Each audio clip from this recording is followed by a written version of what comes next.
everybody. Good evening. Good evening. We are back to our normal times because we initially started at 8 p.m., 8:30-ish in the evening. So we're back to our usual time, which I think was a bit more convenient given the statistics that I finally studied. So we will be meeting from now on in the evenings, which I think is also very much fitting when it comes to the upcoming administration, where they wake up and decide what they're going to do the day. So in the morning, it's difficult to predict unpredictable stuff. So once again, thank you so much for joining me. I'm back. I was really sick for a week, and I'm back to sort of normal. It's first time going live since a week. Last time I was live, I think last Tuesday morning. So we're really at the 1 week mark, and I already forgot how to do this. But thank you for joining me. I appreciate you. Let's say hi real quick. Good evening, Kelly. Good evening. Good evening, Sierra. Good evening, Brandon. Good evening, guys. Hey, the crew is coming together. Thank you. Thank you so much for joining. And I'm also going to introduce some changes. So I will be taking this audio from our live stream and using it as a podcast for the morning folks, right? So folks voted that they want to listen in the morning and then watch in the evening. And usually those who are watching in the evening are not listening in the morning. So to speak, that's how we're going to cover it. And also we have the newsletter. Newsletter is ready, is being sent out, and I will have some very exciting news towards the end of this week. So it will be important. You are already part of something special. And so you'll find out what you are exactly part of. It's very, very important given the times we're in. And I don't know about you, but I am, slowly finding myself in this new normal. And I guide you through, what this means with everything. Brandon says, glad you're better. Thank you. Thank you. Thank you, Sierra. Also, glad you feel better. Thank you. Hope that you continue to feel better. Thank you, Kelly. Thank you. Yeah, it was something weird, And quick reminder why I'm using the audio for the podcast. Because on the podcast, and this is sort of the feedback I got, of course, I'm reading the news there. So it became very formal and sort of me like reading the news, kind of like you tune into a news channel. So there was not much flavor, right? And I think it will do a bit better when it's really me speaking and not just like reading out like as if I were Siri or something. So once again, thank you for joining. Good evening. Happy Monday. Happy January 13th. We're 1 week away from inauguration. I received my ticket. I would love to cover the farewell for President Biden and First Lady and Vice President Harris and Second Gentleman. I also would love to cover the departure of President Biden and the First Lady. This very famous departure on Marine One from the South Lawn and in the White House. But because this happens after the oath, they will be, as I was told, guests at that point. So they do not decide who is going to cover it. So I'm fighting to be there and have access to cover their departure, which I don't see much media doing that. So I really want to focus on that as well. And also for them to have a good experience, not to overthink my contribution to it, but I really would love to cover it and, have that gracefully depicted for you so you can be part of it. Because I think mainstream media will be focusing really on the new administration at that point. So we'll see how I can get this arranged, because at that point, Biden administration has no access. Also, from now on, if that's of an interest to you, press polls, we're not receiving any emails anymore. We have to go to a website to see it. If somebody wants to join press poll, it's all 404, like page not found, essentially. So all this the older, right, the Biden administration press releases and everything is sort of like slowly disappearing, which is very unfortunate and very early too. Usually it takes about a month or even longer to transition. And then, of course, at 12:01, also the social media. The usernames will switch. POTUS will become Trump's username, and FLOTUS, of course, Melania Trump. And then POTUS, I think 47 or 46 will be then Biden's, and FLOTUS 46 will be Dr. Jill Biden. So, but before we move on, this is something very new. So, just 58 minutes ago, Stellantis, Delta, and Hyundai each donated $1 million to Trump's inaugural fund. I think they learned from McDonald's. I have a readout for you what happened to McDonald's today, and they did not donate that $1 million. So I guess this all comes at a price. At this point, they will not be getting any seats at the inauguration. They were sold out for 500,000 to 1 million. It's sold out, so they're not going to get anything pretty much for it.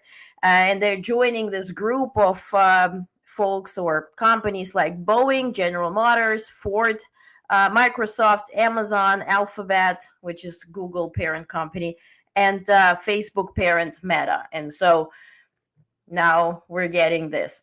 So let's see how this will go. I posted the lineup of the events starting on the 18th. There will be the MAGA victory rally on the 19th at this stadium where they play WNBA and NBA games and NHL games in Washington, D.C. Of course, everything is gated. Everything is very much secure. And followed by the events on the 20th. On the 20th, they have, of course, first the prayer. Then there's a breakfast at the White House. This is sort of new. I guess this comes from Biden administration because they're still in charge from that point on. Hence my sort of thing, like, where can I be and who decides if I can be there? But more to that throughout the week. I'm sure we'll get some updates. And then, of course, the ceremony, the oath, and then parade. And there was like a military parade with 7,500 people. And it all ends with 3 different balls at the same time, where Trump will be delivering remarks everywhere. Also, Peter Thiel is hosting a ball this week in Washington, D.C. It will be a crypto ball. I'm not invited. I don't know what will be there, but probably you can guesstimate. Also, in the most recent news is that, 13 minutes ago, Trump said that he wants to meet with Putin very quickly. He did not provide a timeline for the meeting, but it needs to be very quickly. Okay. All right. So now to the news that I did prepare. The Department of Defense today expressed pride in the Navy's decision to name 2 future Gerald R. Ford class aircraft carriers after both presidents, President Clinton and President W. Bush. So George W. Bush. President Biden announced today that the carriers will be named the future USS William J. Clinton and the future USS George W. Bush. These ships will honor the legacies of both presidents who served with determination and dedication and will serve as lasting tributes to their leadership. The aircraft carriers will play a key role in safeguarding national security and inspiring future service to the country. So it's a very noble gesture. Thankfully, this is happening now, and certainly President Biden is taking time for it. I did report the news in the newsletter format and also across the socials throughout the week. So I hope you saw that also President Biden gave the Presidential Medal of Freedom with honors and to Pope Francis. We can decide, whether it was deserved or not. I'm really questioning his stance on Ukraine. But that aside, President Biden did call him because he had to cancel his trip to Italy because of the wildfires in California, on which he's briefed daily. So for this reason, it was done on the phone, so to speak, and then he will be receiving his medal, Presidential Medal of Freedom, I guess, not USPS, but delivered. And now at this point, outgoing President Joe Biden highlighted today his foreign policy achievements. So he went to State Department per usual. He held a farewell speech where he pretty much depicted a picture of clarity and reality. That when sort of everything hit the fan with Russia fully invading Ukraine, he had to gather the Union. He had to unite 50 allies. All of those allies had to wake up and invest in their defense. NATO had to be woken up or awoken, right? And at this point, Russia is weak. Our adversaries are weak, right? Iran is weak through Hezbollah and Hamas. And the Middle East situation and the fall of Bashar al-Assad's regime. Also in the Indo-Pacific, China did not try to invade Taiwan. And it's a strong coalition that Biden certainly can account to his own accomplishments. And so he did speak on that today at the State Department in his farewell speech. Now, this will be followed by a farewell speech at Pentagon on Thursday. I tried to cover it. They say no press. Don't ask why. I mean, Pentagon is heavily being, or everyone is being interviewed by this Doge department. The matter is loyalty. State Department, Pentagon workers are constantly interviewed daily by the Doge representatives that come, in the face of David Sachs and all these folks on the matter of loyalty for Trump. And so certainly, I guess they don't want press at this point, which is very disturbing. It's really going against the democracy, if you will. But who am I to judge?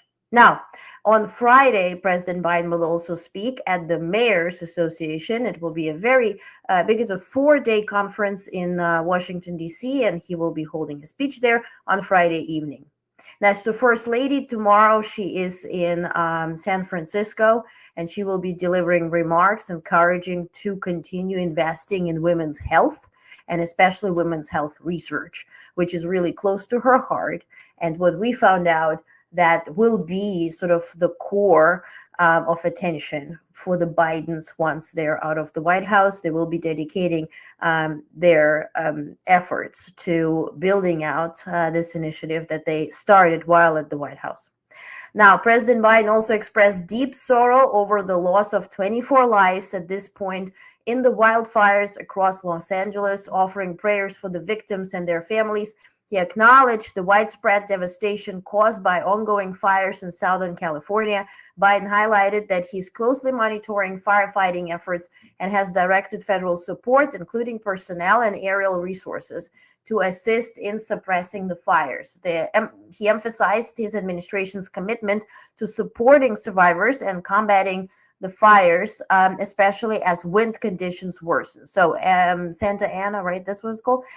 Please correct me if this is, I'm not from that part of US, so I'm not very much familiar. But the winds are picking up on Monday night right now until Wednesday. So this is really a threat, honestly, because the fires were contained for, I think, about 9%, right? And so this really comes at a disadvantage and at wrong timing at this point. So the president also expressed gratitude to firefighters and first responders for their heroic efforts. Now, meanwhile, Republican U.S. House Speaker Mike Johnson, the Moses, so to speak, he might be dividing the waters, but he can't, extinguish fires. Now, he spoke that the Congress should place conditions on aid to Los Angeles communities devastated by wildfires, alleging that the state and local officials in largely Democratic California have mismanaged the state's water resources and forests. Now, I have 3 points to add. First, this is a lie. There was this video where Elon Musk went live today. He wanted to expose the head of the fire department in Los Angeles. And he said, look, you don't have pressure in the fire hydrants. You're pretty much messing up. This is because of you. It's dragging itself out and people are dying. And he said, wait a second. We need about 1,000 gallons for one house. If we will increase the pressure in hydrants, people will be literally blown out, right? You will open, water, or like you try to get tap water or whatever, you'll be blown out because the pressure will be too high. So you need to maintain the pressure that is relevant for entire area. So for that reason, they have mobile hydrants that have about 5,000 gallons in them. and they're driving them up to the location where the fire department is using it. So it is a lie about the water pressure. Also, it does not, at this point, yes, it is very much connected to electricity, but they're not shutting down electricity, which also President Biden sort of assumed, and that's why the pressure is low. The pressure is not low. It is managed, of course, by electricity, but it's not in the areas where it can be blown up because of the fires. So bottom line, it is a lie, and it has absolutely no substance to continue this conversation. Also, Governor Newsom, to give him credit, he even put together a website. They launched a website where they're fact-checking all the efforts. And I encourage you to go visit it. And I will add it in your newsletters. So we need to combat disinformation. This is part of what I will be announcing this week.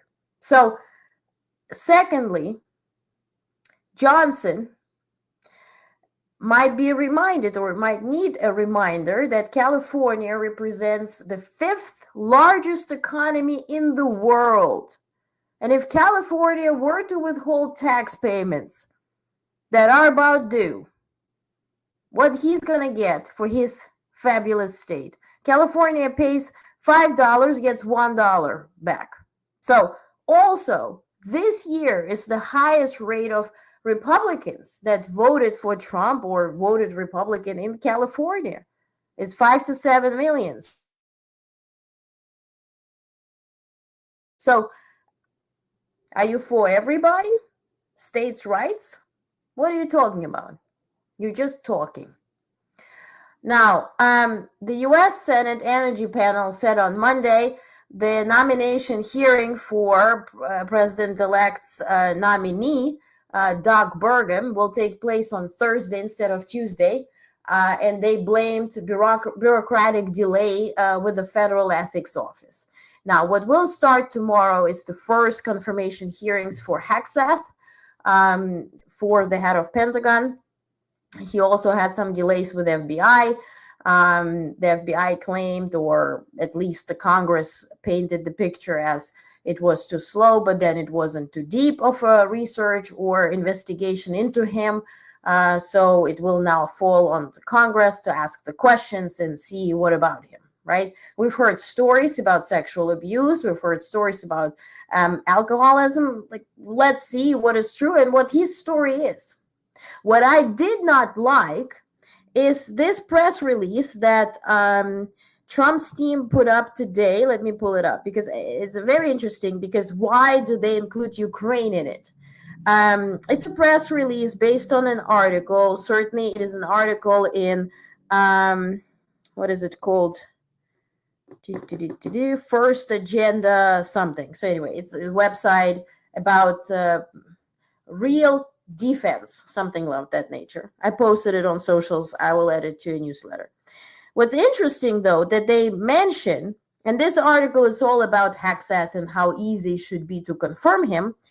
They mention that what we know of Hegseth's public views on major international defense issues indicates that he will be a good fit for blah, blah, blah. Now, his experience in Iraq and Afghanistan has made him skeptical of neoconservative and neoliberal plans to spread democracy throughout the world. Essentially, they're going on to say that since he joined the wars, he saw his friends dying, he's against wars. So for that reason, it has also made him question the wisdom of interventionist policies in places like Ukraine, where the momentum of war and inertia of policy can lead to greater involvement by the United States and a possible war between nuclear-armed great powers. I can tell you one thing: if Ukraine falls, we are facing not one but two nuclear powers, in face of Iran and in face of Russia, and God forbid China. And if you haven't listened to my interview with the war drone expert, please listen. He updates you on capabilities of China, the motherships, the drones, the Shahed drones, and how fast they can rebuild and utilize it. And he explains whether we are protected or not. It's on YouTube. Go watch it. It's an hour of your time that you will not regret spending on it. So Protecting Ukraine is part of our national security. And by the way, this war drone expert, who is U.S. military, he fought himself in Iraq, and he was deployed, and he also was deployed in Ukraine in International Legion. And so he explains why it is important for us to protect Ukraine as part of our national security. So not understanding that as a head of Pentagon, it's a huge deal. And also waving, bowing to Russia, not intervening in the conflict. There was an agreement in 1994 where Ukraine was denuclearized in return for protection by United States, by Russia, and by UK. It was signed. So yeah, we do have actually a responsibility based on that. Ukraine was second nuclear power, gave up for this. So you can't say that it's intervening. Ukraine is being invaded. Sovereign country has been invaded, and people, civilians, are being brutally attacked and killed in masses. North Korea is already a part of it. China is aiding. Iran is aiding. How many countries? So, and we put this sentence, somehow we faded into denomination and approval. That is a bit disturbing. Who wrote this article, really? So, Sierra says the incoming administration are not smart nor have knowledge of history. They do know their criminal history. Yeah, right. If they still remember, indeed. And that, Sierra, leads to what I'm going to announce this week. We need to learn from mistakes. And we need to learn from history. We need to learn from the best people, and we need to connect the dots with actual news. More on that when I have everything confirmed. So, Eli Lilly. So remember, we have the Inflation Reduction Act, right? That withholds at this point things like insulin caps it at $35 a month, right? Thank you, Joe.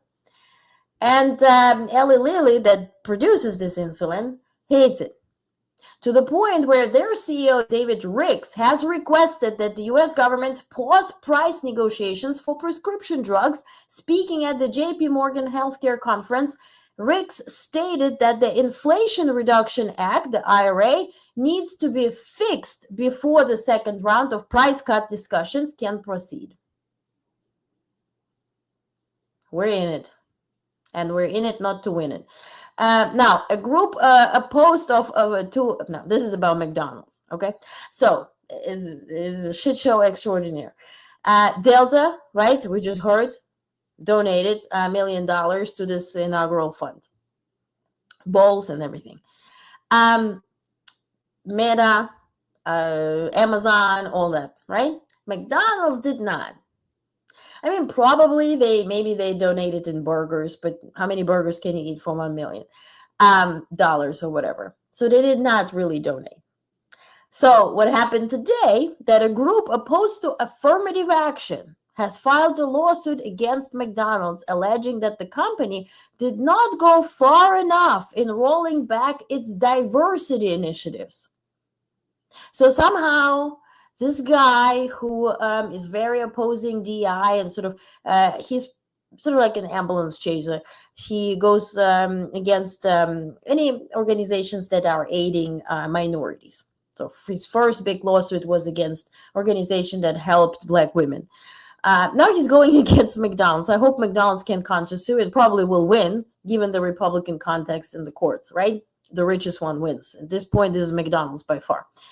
And so what they found, that McDonald's still has this program for Hispanic and Latino young employees, right? And so they gave them all together, so it's like a scholarship. You go work for McDonald's. McDonald's helps you to pay your university bills or school, that sort of thing. And they spent $33 million on it.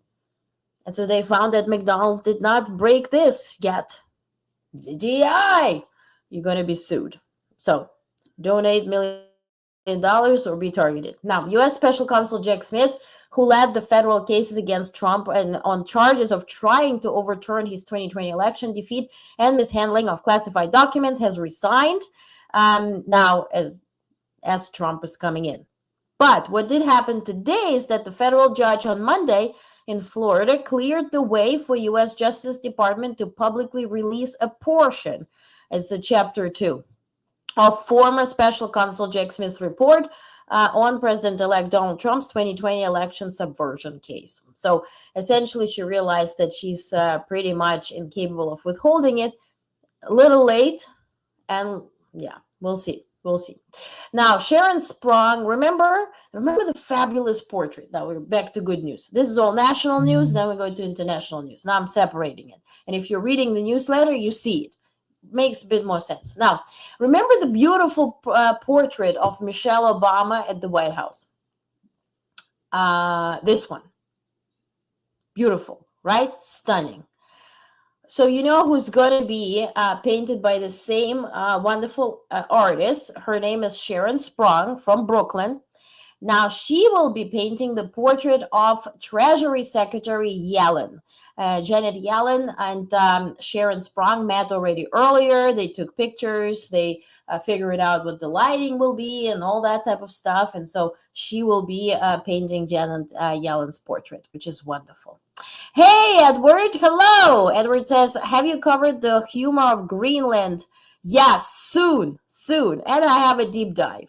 Yes. Does it mean they will be 50 miles inland from when they're now? If the ice melts, it might allow ships to navigate. And what happens to the ports around the world? We'll cover Greenland, not in detail as to melting, but I have been targeted by a lot of MAGA folks this morning who claimed that they should be totally joining the United States, and it would be so good for them, so good, so profitable. Well, we'll find out how. Hold on just a second, but great question. Thank you. Now, as part of White House initiative on women's health research, I just told you a bit earlier that First Lady Jill Biden will join the Fierce JPM Week in 2025 in San Francisco. I like the name. Fierce JPM Week. So she will be discussing the importance of advancing women's health research. Now,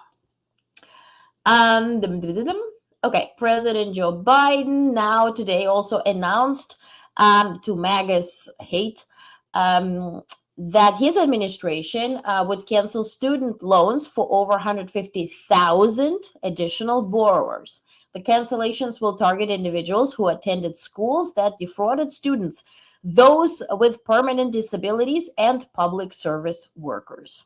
So this is some good news. Now, another national news, we've spoken about California, we've spoken about wildfires, and President Biden spoke on that. Him and VP Harris are being updated daily. Tomorrow they have this meeting or like multi-agency meeting or interagency meeting, and they will be talking about this and being updated, and he's updating us. Now, what's really interesting and remarkable, of course, Canada and Mexico are helping. I mean, how lucky are we, crazy as we are, not cases, to have such beautiful, wonderful neighbors? Those in the north that say, I'm sorry, and help us still, and we're like, want to impose tariffs and calling their prime minister governor and all this nonsense. And also those on the south, right? Claudia Sheinbaum is the woman with iron balls, but she sends Mexicans to help with fires, to contain the fires. There's planes, there's workers, there's helpers. It's incredible, despite any narrative that the incoming administration tries to portray, they're here and they're here to help. You see here, folks arrived from Mexico to help us. Meanwhile, also Canada posted this, not the United States. United States, figure it out. If you haven't done it yet, here's a bit of help, but certainly such a good thing. But also, now this is unexpected, Zelensky Ukraine's President Zelensky said, quote, today, which was yesterday, he instructed Ukraine's Minister of Internal Affairs and diplomats to prepare for the possible participation of rescuers, Ukrainian rescuers, in combating the wildfires in California. The situation there is extremely difficult, and Ukrainians can help Americans save lives. This is currently being coordinated, and we have offered our assistance to the American side through the relevant channels. 150 of our firefighters are already prepared. And today was the news that they have arrived and they're already helping. So very beautiful gesture, really a country that's 3 years in the war and still thinking and helping, which is wonderful. Now, I have to say, America First critics and the richest man alive, or First Lady, I don't know, refer to him as, where are you? What have you done? Have you donated? Aside from mean tweets, tweeting up a storm is not going to help with fires. That's why I posted on Twitter Shitter. I said, watch the deeds, not the tweets. And I think that will be our motto for the next 4 years. Watch the deeds, not the tweets. Okay? Amen. Edward says, have a feeling attacking our neighbors is more designed to attack NATO. Where will U.S. sell its products if our friends buy them elsewhere or stop buying? I think it is it's a trauma to redirect our attention from the real deal. Because this administration, and I take the administration as one group, ran on the narrative that life is too expensive and is too dangerous. So essentially, you need to lower the grocery prices, right? Remember all the stunts with bacon and all that kind of stuff. So you need to attack that. Plus, you want to make our country safer. Meanwhile, what we're doing is possibly militarily, I mean, according to President-elect, this is a quote, he's not ruling out military action to take away Greenland or Canada or Panama Canal, right? Canada, he said he wants to use economic measures. Now, Panama Canal, it's a military action possible, not ruling this out, as well as Greenland. So that's not making us safer. This is not making our life easier or cheaper. Same as imposing 25% blank tariffs is making our life more expensive. So if we were to dive into this, mainstream media were to analyze that and not falling for this okie dokes and the big things, right? We're expanding by force. What does it mean? I feel that mainstream media is very much in love with the idea of Greenland, and they're like, oh my God, you have balls. Let's talk about your balls. It really doesn't matter what balls are. Do we already have 2 bases in Greenland? We have 1, and it is important. Arctic is very much important. China is messing there. I told you that like half a year ago, that they declared themselves a near Arctic state, which geographically is BS. But through collaboration with Russia, through the icebreakers that they have and we don't really have, and we're really backwards on that. And we have the new program between Canada, Finland, us, and Norway to create this type of icebreakers and to increase our capability to withhold any type of pressure. So it is an important, very important region for us, but it's not that important to take for Greenland. Also, Greenland is part of NATO through Denmark, and Greenland is independent, but they are sort of semi-dependent on Denmark. They have their constitution, but they can still, it's separate there. So politically, they're dependent on Denmark. Constitution-wise, sort of federal rights, if you were to compare it to us.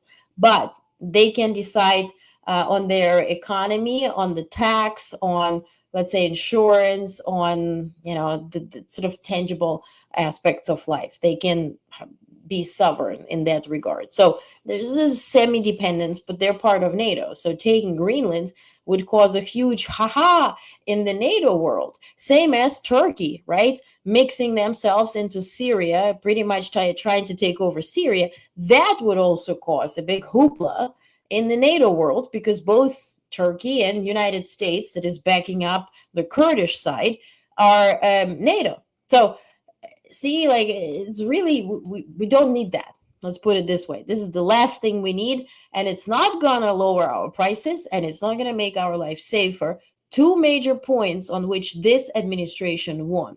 That's why when somebody tells me, oh, let's discuss why Harris lost and blah, blah, blah, let's also discuss who won and how and why.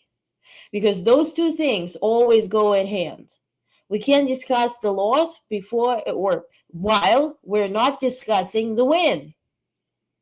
And the awakening will be very soon, I think sooner than later.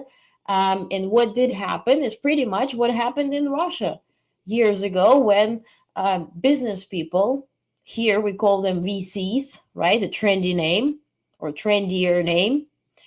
They are in charge. They're interviewing people. They're deciding what stays and where. The one who is in charge will be deciding what their competitors will be prosecuted for or not, will be accepting deals and ruling on that regard. And that is exactly what happened in Eastern Europe before. And we know how this ended and how it is now. Edward says, also, does incoming administration know it's not really green? Exactly, right? There was this meme where Don Jr., he went there, he recorded this fake video with homeless people. They gave them red hats and they're like, oh, please join MAGA. You know, they took the hats away. They gave them a warm meal. One guy came from under the bridge, literally, for this video. And then Trump was referring to this video and all that kind of stuff. And then the government of Greenland said, well, but all of this is BS. This is homeless people. So bottom line is, there was a meme where Don Jr. says, oh, I thought it was greener. It's like literally ice. It's ice and then not so many people. So in that regard. Okay, continuing on our national, and then we're going to go into international thing. So Republican allies, speaking of Greenland, of President-elect Trump today in the U.S. House of Representatives are working to gather support for a bill that would authorize talks on purchasing Greenland, according to a copy of the bill circulated to potential co-sponsors on Monday today. So Greenland says, we don't want it, we're not for sale, right? No, I don't want nothing. No, by force, I don't want to go by force, I'm going to fight back. But what if I want to decide, what does it remind you on? It's when a man wants to dip it and do it with a woman, right? And she says, no, I'm married, no. Or I'm single, I'm happy, I don't need you. But what if I pay you? No. But what if I take you by force? Methods are always same. Subjects change. Now, Cleveland Cliffs, remember the Nippon Steel and the U.S. Steel deal breaking? President Biden said that it's a threat to our national security. And let me tell you why, since we haven't spoken for a week. Japan would have a say on our steel production. Yes, it's national security related, because what if we were to go to war, right? We're facing storm in Europe, Middle East, Indo-Pacific. What if Japan would be controlling our output when it comes to steel? It's important. Plus, Japan is having elections by the end of the year, and guess who's leading there? Far right. So, very much Indo-Pacific related. So for this reason, it is very important for Japan not to have our say on our steel production output. Now, Cleveland Cliffs is teaming up with Nucor to prepare a potential bid for U.S. steel now, according to CNBC. The deal would involve Cleveland Cliffs acquiring U.S. steel in all cash transaction and then selling U.S. Steel's Big River Steel subsidiary to Nucor, or however you pronounce it. So then it's all U.S. based. Now, also Nippon Steel has sued Biden administration, saying that they probably have mingled with this Cleveland thing, Cleveland Cliff, and that's why the deal didn't go through, which is not true. It really has legitimate national security concerns. So, and finally, on Monday today, the U.S. imposed sanctions on the extreme right-wing online network Terrorgram. What a beautiful name, Terrorgram, designating it a terrorist group for promoting violent white supremacy. The U.S. State Department also named 3 of the group's leaders as specially designated global terrorists. The group primarily operates on the Telegram social media platform. So, Terrorgram on Telegram, not a good idea. You see it, close it. Don't engage. Before we go into international news, I want to show you the quote of the day. I thought it was beautiful. This comes from Mark Zandi, chief economist at Moody's Analytics, and they prepared a big report on economy. So he says, quote, "Success for the Trump administration would be to do no harm to the exceptionally performing economy it is inheriting. On their face, the planned combination of tariffs, deportations, and deficit-funded tax cuts will do harm. How much? Depends on how aggressively these policies are pursued." And this was in the findings of this report. I will tag it in our newsletter. By the way, if you're not part of it, go to honestnetwork.com and get to the newsletter. Here's the thing. You can copy, paste, and go ahead. Okay. So as to global news, remember Erdogan, he's also having re-election. He's a dictator. Yes, he's in between. He wants to be not part, but he wants to be near European Union. Turkey cannot join European Union because of women's rights, human rights, but they want to be near and dear. Meanwhile, they're also part of NATO. Turkish army is pretty strong. It's beneficial for NATO to have them, but they also have their ambitions. So he's sort of in between of those chairs. Now, spokesman for Turkish President Erdogan, by the way, somebody who shared, remember article in our newsletter about their AI control. They stated that the ruling party stated that paving the way for him to run for a 4th term is on the agenda. He emphasized that the key factor in this decision would be whether the people support it. But when dictator runs, he usually wins. Now, Germany, Poland, Britain, France, and Italy will implement as swiftly as possible new NATO targets for weapons and troop numbers. Now, targets is not physical targets that they're going to shoot. Targets in terms of output numbers. Okay? Just clarifying.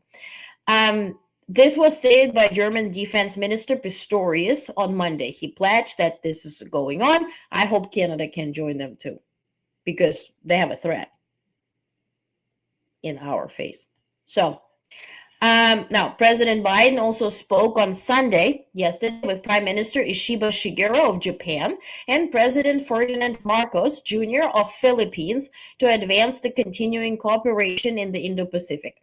This meeting follows historic trilateral summit hosted at the White House in April 2024. Together, the 3 leaders discussed trilateral maritime security and economic cooperation, as well as People's Republic of China's dangerous and unlawful behavior in the South China Sea. Now, this is all wonderful. We have to see what's going to happen when Trump comes in. Is he going to renegotiate Taiwan?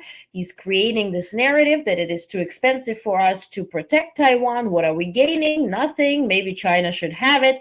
There's also this thing with the incoming Waltz, right? This equivalent of Sullivan, national security advisor, who sort of kind of starts saying that Taiwan, and Musk, by the way, also, that Taiwan was always Chinese and there maybe be like Hong Kong thing. So why shall we even intervene? We'll see.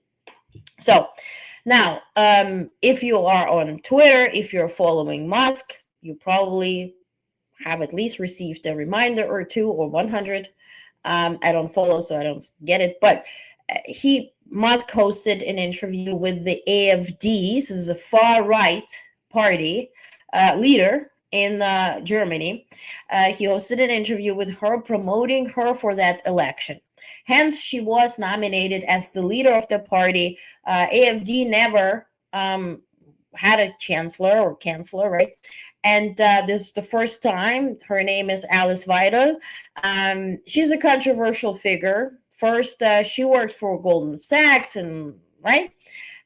She also studied in China. She graduated in China. She lived in China until 2006, I think from 2001 to 2006. She is gay. She lives with a woman, whether they're married or not, I don't know. But the Sri Lanka-born woman is her partner. They have 2 kids. They're raising kids together. Why am I telling you this story? Because the AFD party is against gay marriage, against rights to adopt children for gay couples, wants to cleanse the German population off of any people of color. It wants to close the borders and also prohibit abortion if they can swiftly get it in. And the leader of that party lives this type of lifestyle. You do the math. Now, the AfD party has now officially nominated Alice Weidel as the candidate for chancellor in the upcoming Bundestag elections. They are fast-forwarded because Scholz failed to secure the vote, right? So the trust vote. And so instead of end of September, now the elections will be in February. Now, Weidel aims to restore Germany's strength, wealth, and safety. Does it remind you on the MAGA? It should. With the key proposal to close the country's borders to migrants. She also advocates for ending the escalation of the Ukraine conflict, suggesting that a meeting between Putin and Trump could help resolve it. Additionally, Weidel calls for the resumption of gas supplies to Russia. So let's give Putin some money. Let's lift sanctions. Let's let him take Ukraine, for God's sake, and let Trump negotiate it so he gets the hoopla, essentially. Right. So we'll see how Germans will vote. They're very much protesting. They see Musk's influence mixing into their elections through social media. They're talking about prohibiting things like TikTok and also political advertisement. Let's see what will actually manifest. Now, Venezuela condemned new sanctions imposed by US, Britain, and European Union on Friday. As you may recall, Maduro declared himself a winner. Meanwhile, Gonzalez actually did win. Countries like US and Britain and France have declared Gonzalez as a legitimate winner, but he had to seek political asylum in Spain. He cannot return. He will be detained.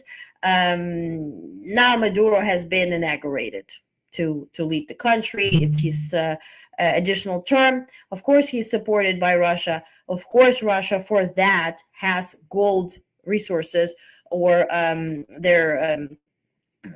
all the savings that they pretty much had have been transported to St. Petersburg in Russia years ago. So for that reason, Putin physically and politically helps Maduro stay in power, whatever this means, by all means, right? At some point in 2009, when Maduro was about to lose, he even was sent this Wagner group, this the Prigozhin group that was very active in Ukraine and also in Africa, and currently is leaderless and moneyless, and so sort of spreading all around. Recently, we've heard this Wagner fighter crossing U.S. border with the drone and all that kind of stuff as well. So now they condemned the sanctions. The sanctions for now do not involve anything on oil. Now that is where Maduro would be actually hurt. For now, it's not there. We, meaning reporters, asked John Kirby, the spokesperson for NSC, whether Biden administration considers this. He said, it's not January 20th yet. It doesn't mean we're not going to do it. If they will do it, how long will it last? Will Trump reverse it? Probably. We'll see. Now, Venezuela condemned the sanctions. And also today, Maduro spoke out and says that he wants to liberate Puerto Rico from U.S. influence, declaring that Puerto Rico's freedom is pending. Now, this thing has Russian translations because Russians, they need to know everything. But take a look just how this went. And if you speak Spanish, certainly you will know more than I do. Take a look. Як на півночі є план колонізації, у нас є план визволення. І цей план нам написав Сімон Болівар. Свобода Пуерто-Рико на черзі, і ми її досягнемо, Брено. Ukrainian, sorry, I take it back. This translation is in Ukrainian. Thank you for doing it. But the point was we are going to liberate Puerto Rico. I've heard that from Bolivar. This is what we're going to do. So if he tries to do so, that would be certainly the end of Maduro. So maybe he should. Now, U.S. President-elect Trump and his Middle East envoy, Steve Witkoff, met with Israeli Prime Minister Netanyahu. Netanyahu also spoke with Biden yesterday, by the way.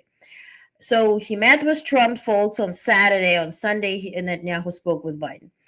And they discussed efforts to secure a ceasefire in Gaza, according to Netanyahu's office. Following the meeting with Trump's folks, Netanyahu sent a high-level delegation, including the head of Israeli Mossad, to Qatar to advance talks for the return of hostages held by Hamas in Gaza.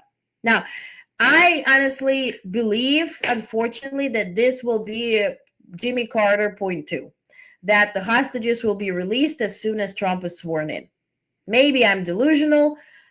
And then also, with Trump's help, Netanyahu will roll over Gaza, same as Putin with Ukraine. This is my guesstimation. Again, this is my opinion. Let's separate it from the facts. I read out the facts to you, and please make your opinion accordingly.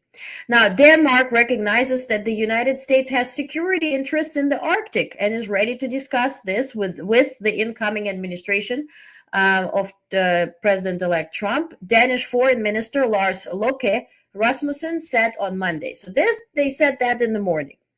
And of course, everything exploded with, oh, they want to give us Greenland. No. When they said, we do recognize that you have concerns.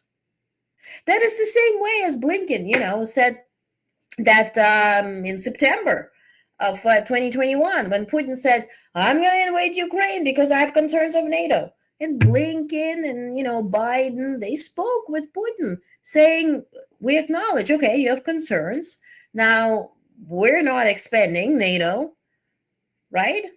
Shall we talk? He's like, no, I'm going to invade, So having a conversation first, acknowledging somebody's concerns, and then aiming to satisfy those concerns, right? Or eliminate them, explain, have agreements.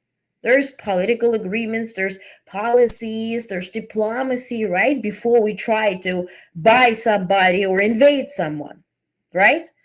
If we convert that into the dating scenario that I explained to you earlier, you can flirt with someone, send a message, buy a drink, go for dinner, have few dates before you discuss the slam bam thank you ma'am, or you can take it by force or offer money or be violent and get what you want. There's stages, right? It doesn't have to be that way. So they want conversation, bottom line. Then they've heard the narrative that no, now we're going to draw a bill that we're going to buy you. So now they don't want to have the conversation. Now, all 5 parties, right? Then they held a vote. All 5 parties of Greenland Parliament opposed Trump's idea to make the autonomous island part of the U.S. per DR. DR is their state media. Quote, I do not want to be part of the United States as Trump suggests, said Marianne Paviasen, spokesperson for the ruling Inuit Ataqatigiit, IA party. I want an independent Greenland. Now, Greenland Prime Minister Maud Ejedi said on Monday the country is looking to strengthen its defense and mining ties with the United States, albeit on its own terms, following renewed interest from U.S. President-elect Trump. So first they're like, okay, let's have a conversation. Oh, you don't want to have a conversation? We don't want nothing from you. Oh, you still don't understand? Okay, now we're going to up our defense because now I have to get ready because you're going to take me by force. And all of that is happening within NATO. And now we have a problem. Is that Putin's idea? I bet that is. If this were to happen, Nobody will even bother about Ukraine. Nobody will bother about Taiwan and protecting what? We're fighting within each other. We have all this turmoil. So, could that be a thing? Yes, absolutely. So, on Greenland, quickly, some screenshots. That's what this fella kind of prompted me to do some deep dive research. So, bottom line is Greenland being an autonomous territory in Denmark, policies regarding an individual's free speech carry over, right? Because they said, oh, they don't have freedom of speech. They do. They do have freedom of speech. Also, what they do have is residents of Greenland have the right to health care that is free at point of use, including prescription medicine. However, users pay a proportion of costs for aids like prosthetics and glasses, but they're also entitled to a certain amount of free dental care. Also, their biggest threat is actually weather, environmental hazards. So the point of giving them guns, unless you want to shoot up an icicle, it's not really relevant. And finally, the country's status was changed to an overseas country and territory, OCT, associated with the EU, a dependent territory that has a special relationship with the member state of the EU, Denmark. However, Greenland remains a full member of the Council of Europe and NATO. That's quickly about Greenland. So I don't think they need us. Brandon says Trump will 100% take credit for it. I missed what you're talking about. Edward says also happened with Nixon and Reagan copied with Iran. Yes. Oh, you guys talking about the hostages? Yes. Yes. Yes. Absolutely. So, to South Korea, right? Remember they had a prime minister who declared martial law, canceled it out. People protested. He was impeached for that. Then they had another one. Another one did not go along with investigating the previous one. For that, he was impeached. Now they have a third one since December 3rd. And 48 hours into his job, he faced this big tragedy that killed 179 people in the plane. Okay, catch you up. Now, the South Korea's impeached President Yoon Suk-yeol, that's the first one, will not attend the first formal hearing of the trial to determine if he is removed from office or reinstated because of concerns about his safety, Yonhap News reported, citing his lawyer. Also, he and his team has a new saying that they printed everywhere. Guess what it is? Stop the steal. And he also said that once Trump is in office, he will help him. I don't know how, but that's what it is. And the latest message was that the trial has begun. They're a bit far ahead from us. So Tuesday, the trial has begun.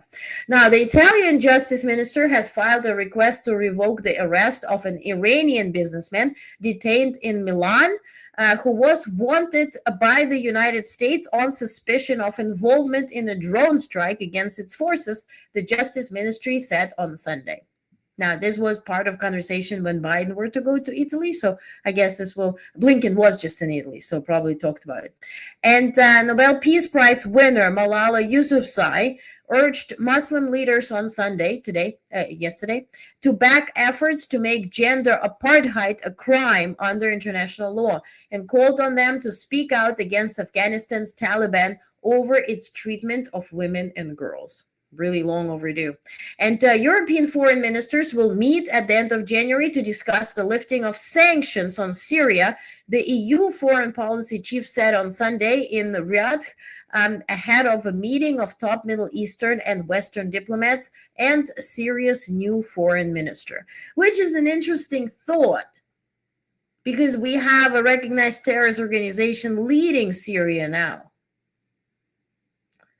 And they're sort of like trickily, it's a new word, like tremendous. Russia had two bases, big Navy base, big Air Force base in Syria. Got cut off. Russia, had to flee pretty much. Now this HTS, the guy who called himself Al-Jilani, their leader, he's now Al-Shara. He's selling those bases back to Russia, essentially. So he is still dealing with Russia. He is pro-Turkey. He is anti-Kurds, and Kurds are those who are literally holding ISIS fighters in jail and are supported by the US.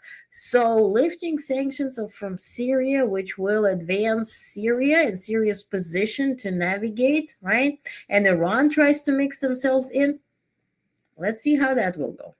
Now, in other news, lastly, on this international thing, Hungary plans to hold talks with regional allies to counter the impact of higher oil prices resulting from new round of U.S. sanctions on Russia's oil and gas sector, Hungarian Foreign Minister Péter Szijjártó said on Sunday. So, Hungary, of course, led by Orbán, Putin's puppet, very much together with Slovakia and Fico, are very much upset that Zelensky did not extend the deal. The deal expired to use Ukraine as a transfer country to buy Russian gas. And so Zelensky did not extend the agreement. So it stopped at 7 a.m. local time on January 1st. And he's not interested to be the country that facilitates Russian income, right? Or their budget.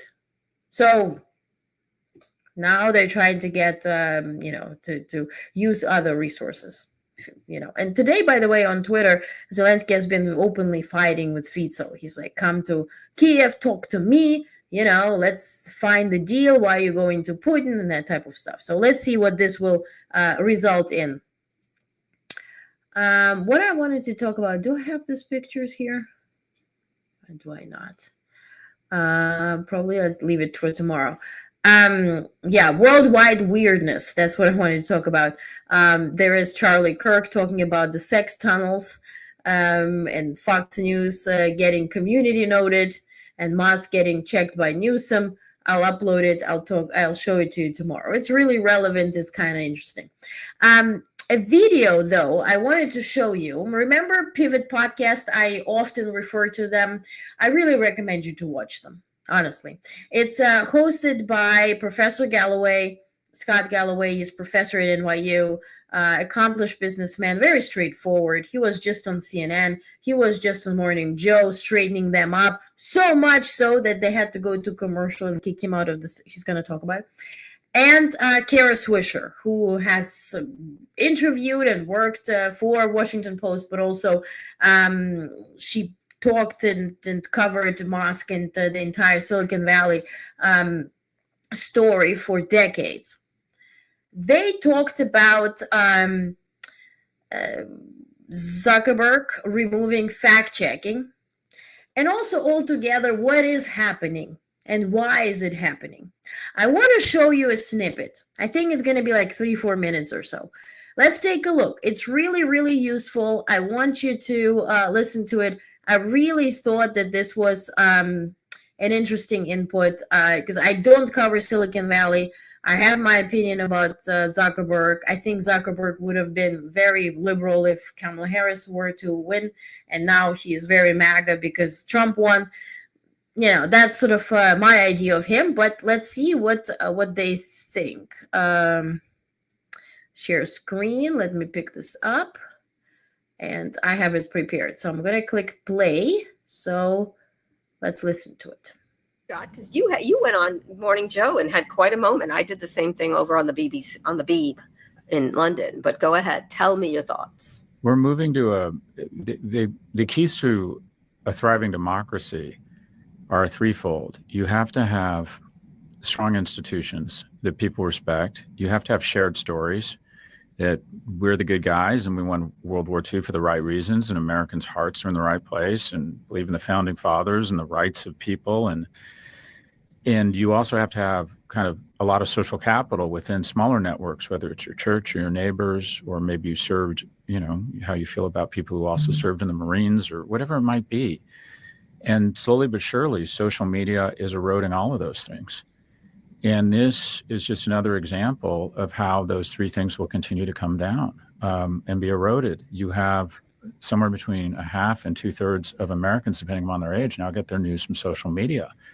Mm-hmm. And today, when I was on Morning Joe, I called Trump an insurrectionist and a rapist. Mika had to stop the show and say that Trump was found liable for sexual abuse. Now, imagine in contrast what you're going to be able to say about anything health elections, what you should do when a fire breaks out in the Pacific Palisades on Meta. I mean, we are all separating further and further.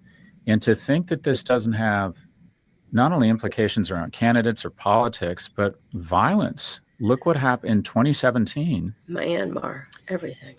There was violence against the Rohingya in Myanmar. And a year later, there were rumors circulated on WhatsApp, unfettered, and people were being pulled out of cars in small towns in India and hanged because of rumors around kidnappings. I mean, this, remember Pizzagate? That started on social media. So 4 years ago, he called it moderation. Now they call it censorship. And I got to give it to the guy. I do think he's a brilliant businessman. He said, okay, this guy has threatened to put me in jail. I'm going to turn chicken shit and turn it into chicken salad and come up with a way to please him and potentially reduce up to $5 billion of costs in the safety and security team. The move to Texas is actually not political. It's a means of quiet firing 30 to 60% of the staff because they won't move. And if you say he saves 3 or 4 of that $5 billion, it trades at a P of 30. He's talking about 30 times 4 billion, 120 billion, he owns 50. He just made another $18 billion while managing to kiss Mark Zuckerberg's ass. And no, Donald Trump's ass. I'm sorry, excuse me, while managing to kiss even more. No one wants to kiss Mark Zuckerberg's ass. And just a larger point here, and the point I made on Joe Scarborough as I broke in my indignant self, preachy self. My question is the following. Where are the fucking men? Where are the men that recognize, okay, I've made tens of billions of dollars here. I lead a remarkable life. My kids have incredible opportunity. I have a broader selection set of mates than I deserve. People laugh at my jokes. I get to dress like this. I'm going to live 5 or 10 years longer than most people. I get to do remarkable things because of this operating system called America and the blessings of America. And yet I have absolutely no fidelity to those values. None. What is the point of having this much money and this much power if you have to bend the knee to a kleptocrat? But it's more than that. Let me do my little rant now, because it's more than just bending the knee. Of course, he's doing it in his self-interest and his business interest, which is always Mark. Someone was like, I think it was on Piers Morgan. He's like, "Are you surprised?" I'm like, no, this is what he's like. This is what I've told you he's like. For I wrote a piece in the New York Times where I was like, this guy is the most dangerous person on the planet.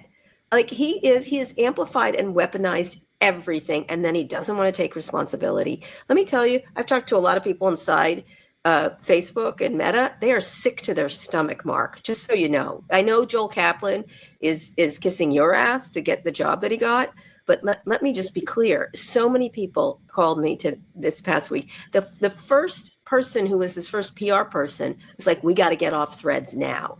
Like, I've had so many calls. Sick to their stomach seems to do it. And they should be sick to their stomach, because you are a sad and shameless weather vane.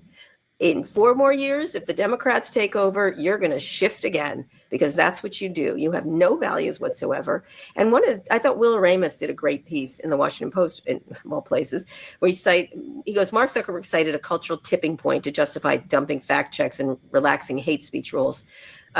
Meta ending fact checks in the U.S. made headlines, but the real ballgame here is a broader repudiation of the idea that a company is responsible for bad stuff on its platform. As Zuckerberg puts it, bad stuff. Mark, you don't bad stuff. What he thinks he's going to like stub a toe? These people, you put people in danger. The company never really wanted that responsibility, and Trump's election allows them to shrug it off. And they never wanted to. Right. So you can watch it again. It's a Pivot podcast. This is just a little part about Zuckerberg. But certainly I do like listening to people that are knowledgeable and wise and experienced in certain areas where I'm not, so I can learn. So if this is of any interest to you, I strongly recommend. Bonnie, good evening. Good evening, Bonnie. Good evening. Okay. I know I bothered you enough, and I delivered so many news that probably your head is like, is this round? Is it square? So go to the newsletter, which will be sent right as we finish here. Just have to click send, where I talk about, in addition to all this, I also talk about U.S. announcing AI export controls and diffusion rule to strengthen national security and economic leadership. So, sounds fancy, but we have 20 countries that are our allies, right? And you can name them, like I have them here. Britain and Italy and France and of that kind, Netherlands and all that. Also, we have those that are our adversaries. And so now, if a company, let's say Saudi Arabia, wants to invest in the United States $20 billion, like they just shook hands with Trump, to build a database that Saudis will run in various states. But if they want to, well, they call it employment opportunity, all that kind of stuff. But it's a national security issue. So now the rule is that they have to get licensed first, meaning they have to see or show what they will be using the chips for, right? Chips orders involving up to 1,700 advanced GPUs, typically placed by universities, medical institutions, and research organizations for non-threatening purposes, will no longer require licensing. Meanwhile, adversaries will have to provide exact licensing. To get licensing, they have to provide what they're using this for, what are those databases for, is it a threat to us or not? And so depending on that, they will be either let in or out, which is a huge deal. This is done together with the UK. I really would encourage you to go read it. It's short, but you can dive in and understand what it's about. Also, there's a readout on Biden talking to Netanyahu and Biden also talking to the Americans, families of Americans detained by Taliban, of ongoing efforts and their release, and Trump advisor talking about diplomatic resolution in Ukraine war and the call between Trump and Putin that they're anticipating, and also about Romanian presidential elections. So it's really interesting. Remember, TikTok played a huge role. They declared the first round of the election fraudulent. Now they have somehow foreign state-sponsored protests demanding to count that election, to count that pro-Russian guy as a legitimate winner. This is coming through somebody's influence. I'll let you figure out the rest. But the readout, this is in your newsletter tonight. I don't want to bother you with longer stuff, but and also I added some new things like quote of the day, picture of the day, also today in history. You learn like things like Lyndon Johnson appointed first African-American cabinet member in 1966 today, and so on. Also, Michael Jordan retired for the second time in 1999. So go ahead, read it. Let me know what you think about it. The audio version of this will be as a podcast. So if you couldn't catch this and are out of the door tomorrow, plug in whatever, Apple Podcasts, Spotify, whatever, you can listen to it. If you want to watch, YouTube is your best bet. And I will see you tomorrow at 8 p.m. Eastern, and we'll stick to our evening times, which I think will be much better given the new administration, again, where they wake up and figure out what they want to do that day. So mornings will be less efficient. Okay? All right. Thank you. Thank you so much for watching and listening and being here with me. Please go ahead, honestnetwork.com. There's the newsletter. It's free. Go read it, and I will update you on our big plans throughout this week. And we'll see if I will be there, covering Biden's departure. Skyman's Fall is evening better. Thank you. Yeah, I believe so. At least I have news and I don't have to scrambling at 5 a.m. What haven't I told you yet? So I think it's more organized. Okay. All right. Take care of yourself. Good night. Yes. Good night, everybody, or good morning, whenever you're listening or watching this. And thank you, Callie. Thank you, Skyman's Follies. Thank you, Brandon. Evening's definitely better. Good. Perfect. Okay. Thank you, Brandon. Thank you, Bonnie. Thank you, Edward. Thank you, Sierra. Thank you. Who's there? And everybody who commented. Thank you so much for being here. Have a peaceful night. And I will see you tomorrow evening. And throughout the day, I update you on socials, on mainly Blue Sky, but also on X. I post some neutral updates there. So go take a look. All right. Thank you for being here. See you tomorrow. Have a good night.